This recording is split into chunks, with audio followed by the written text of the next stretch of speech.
코로나19 장기화로 위기에 처한 농업계가 활로를 모색하고 있습니다.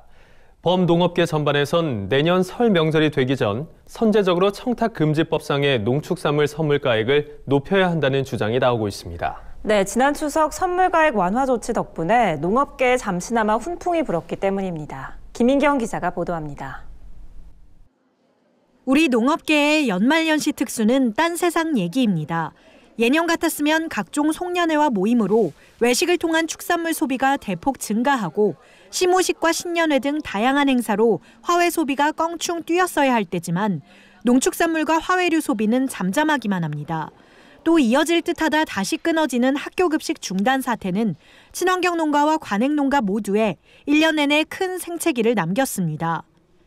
사회적 거리두기 3단계 격상 여부를 검토하는 단계까지 오면서 코로나19 장기화에 지칠 대로 지친 농업계에서는 설을 앞두고 농축산물 선물 규제를 완화해야 한다는 주장이 나오고 있습니다.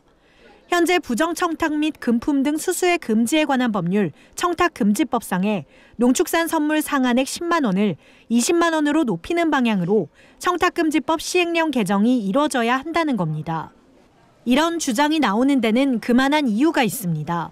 지난 9월 국민권익위원회는 추석을 앞두고 9월 10일부터 10월 4일까지 청탁금지법상의 농축산 선물 상한액을 10만 원에서 20만 원으로 한시적으로 상향 조정한 바 있습니다.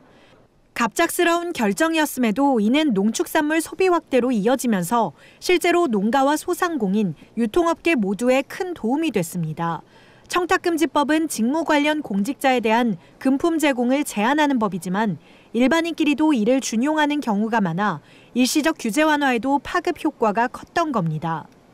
농림축산식품부에 따르면 백화점, 마트 등 주요 8개 유통업체의 올해 추석 농식품 선물 매출액은 전년 대비 과일 6.6%, 가공식품 7.5%, 축산물 10.5% 증가하는 등 괄목할 만한 성장세를 보였습니다. 특히 10만 원에서 20만 원대의 선물 매출은 10% 늘었습니다. 이에 최근 농업 관련 기관과 단체들은 정부의 의견을 개진하고 나섰습니다. 농협수협산림조합중앙회는 15일 농축 임수산물의 선물 상한액 상향을 촉구하는 건의문을 국민권익위원회에 전달했습니다. 농협과 수협산림조합은 건의문에서 사과, 배, 한우, 인삼 등 주요 농축 임수산물은 연간 생산량의 최대 25%가 설 명절에 소비되고 있다며 올해 심각한 위기에 처한 농축수산업계의 상황을 헤아려 달라고 강조했습니다. 한국농축산연합회, 축산관련단체 협의회, 한국농업경영인 중앙연합회 등 농민단체들도 15일 권익위와 국무총리실 등에 건의문을 보냈습니다.